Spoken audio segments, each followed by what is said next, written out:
اس کے ساتھ اس نے چھیڑا، پیٹ میں درد ہے، سر میں درد ہے، کسی نے چھیڑا ہے، بس وہ روئے جا رہی تھی، بس رونا بھی ایسے ہی کہ بس آنسو جا رہے ہیں۔ تو پھر جب بہت ٹائم گزرا تو میں نے ایسے سے کہا کیوں لوگوں کو لوگوں سے مجھے کیا مروانا ہے؟ ابھی لوگ شروع ہو جائیں گے مجھے یہ ماریں، تم 1000 دفعہ کہو گے میرا شوہر ہے، پھر لوگ نہیں مانیں گے یہ پٹھان ہے، یہ ایسے نواز شریف نے بھی کہا کہ پھر بیوقوف لوگ ہیں، یہ ایک بات پہ سمجھتے، ایک ہی دام ایک ہی کلام، ان میں اور بات نہیں ہوتا۔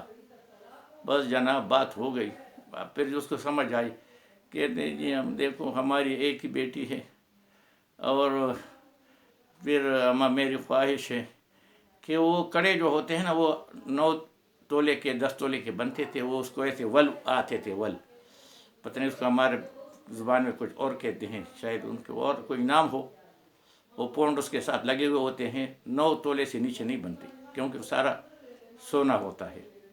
کہتے میں تو چاہتی تھی کہ میں نے کہا خدا دے بندی، تو جب ہم زرگر کے ساتھ بیٹھے تھے سنار کے ساتھ تو ادھر تم نے کیوں نہیں کہا؟ اور جی میں ڈرتی تھی، تو میں کیوں ڈرتی تھی؟ ابھی بازار میں رو گی، گھر تک اس طرح روگی، پھر ہم گھر سے واپس آئیں گے، یہ تو اچھا ہو کہ میں نے پیچھے دیکھا۔ بس اسی وقت میں نے ریٹرن گیئر لگایا، میں نے کہا آ جاؤ، تیری ایسی کی تیسی، ابھی مجھے لوگوں سے مرواتے تھے۔ جناب واپس آنا شروع کیا، وہ سنار کے پاس جب آئے تو حیران ہو گیا کہ کیا بات ہوئی، ابھی سب تو یہ ابھی گئے تھے۔ اس نے پردہ کھینچا، جب بیٹھ گئے اس کے آنکھیں سرخ تھی، کیا بات ہے راجن، کیا بات ہوئی، کیا بات ہوئی؟ میں نے کہا یار وہ ساری کہانی سنائی، وہ بھی ہنس پڑا۔ میں نے کہا بھائی باقی یہ چیزیں تو ہم لے کے پیسے دیے ہیں، ابھی ہم تو اس کے لیے پیسے نہیں لائے کیونکہ 9 تولے کا چیز تو کمزور نہیں ہے۔ تو میں نے اس کو کہا کہ ایسا کرو، اب جو یہ کہتی ہے وہ کر۔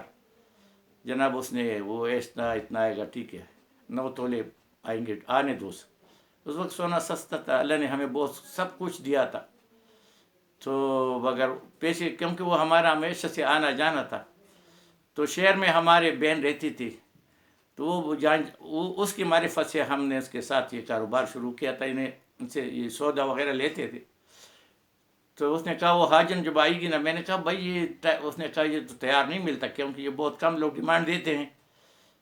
ہم نے کہا بھی کرو، کیوں یہ معاملہ بھی ایسا ہے؟ اس نے کہا بات یہ کہ کوشش کریں گے کہ شادی کے دن جو ہے یہ تیار ہو۔ میں نے کہا شادی کے دن تو ہم یہاں نہیں آ سکتے، ہم تو بہت بزی ہوں گے، بہت بڑی شادی ہے، ایسی نہیں ہے، عام شادی تو ہے نہیں۔ اس نے کہا ٹھیک ہے، جو تمہاری بہن جو ہے نا وہ شادی پہ آئے گی، ایک دن پہلے آئے گی، تو ایسا کرے کہ وہ ہماری دکان سے ہوتے ہوئے جائے اور آپ کے پاس پہنچائے، پھر جب بھی تمہیں آنا ہوا جتنے پیسے بل بنا دیا، کتنے پیسے پھر لے کے آؤ۔ میں نے کہا ابھی شادی تک تو میں بالکل فارغ نہیں ہوں، شادی کے بعد دیکھا جائے گا، چلو آپ نے یہ بھجوانا ہے۔ اور واقعی ایک دن پہلے ہمارے گھر وہ بہن ویسے بھی شادی پہ آنی تھی، اپنے ساتھ لے کے آئی۔ یہ ہے عورتوں کا ہتھیار، یہ ہتھیار جب وہ استعمال کرتے، مجال ہے کوئی آگے سے انکاری ہو جائے تو اللہ نے عورتوں کو جو ہے بہت اونچا مقام دیا ہے، عورتوں کا بہت اونچا مقام ہے، اس کی مقام پہ قدر کرنا، اس کے مقام کا قدر کرنا چاہیے۔ ہاں، جیسے یہ شاعر نے کہا وجود زن سے ہے کائنات کا رنگ بو۔ یہ وجود زن جو ہے، ابھی اگر سارے انسان جو ہے یہاں آدمی بن جائے، عورت ایک نہ ہو، دنیا میں کوئی بچہ نہیں ہوگا، سارے لوگ مر جائیں گے اور ختم۔ مگر اگر ایک عورت ہو، جیسے عیسیٰ علیہ السلام کو بغیر والد کے پیدا کیا، تو اللہ پیدا کر سکتے ہیں کتنے عورتوں سے بچے پیدا ہو جائیں گے۔ اور اللہ نے اس کی اتنی قدر کی ہے کہ قرآن میں اس کو بہت ہر جگہ ذکر ہے، اور پھر سورۃ النساء ہے، یہ بھی عورت کے نام، عورت کے لیے ساری باتیں عورتوں کی ہے، اس کی حقوق کی ہے۔ مریم علیہ السلام جو ہے وہ بھی قرآن میں اللہ تعالیٰ نے اس کا ذکر کیا ہے، پورا ایک سورت ہے۔ بس بھائی یہ جو ہے آپ اپنے عورتوں کی قدر کریں، عزت کریں۔ اگر آپ عورتوں کی قدر کریں گے، دوسری لوگ بھی اس کی قدر کریں گے۔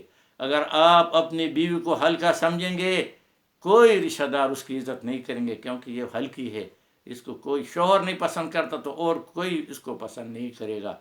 تو یہ بات میں نے آج اس لیے کہی کہ ایک باتوں میں یہاں بیٹھا تھا، یہ بات آئی تو میں نے کہا چلو میرے ساتھ اور لوگ بھی شیئر کریں۔ میں تو ویسے بھی زن مرید ہوں، آپ لوگ سب زن مرید بن جائیں، زن مرید کے بغیر گزارا مشکل ہے، اور یہ سب کچھ اللہ نے مجھے جو دیا ہے اسی زن موریدی نے دیا ہے. جتنی دعائیں وہ مجھے دیتی ہے وہ کوئی بھی نہیں دیتی. اس لیے آپ کو بھی جو عورت جو بہت پارسا ہوتی ہے وہ دعائیں دیتی ہے آپ کو اللہ تعالیٰ کامیاب کر دیں گے. اور یہ کامیابی جو ہے دونوں اکٹھے اگر نیک ہو گئے اللہ سے مانگیں گے کامیابی جو ہے آپ کے قدمیں چھوئیں گی. وما علینا الا البلاغ.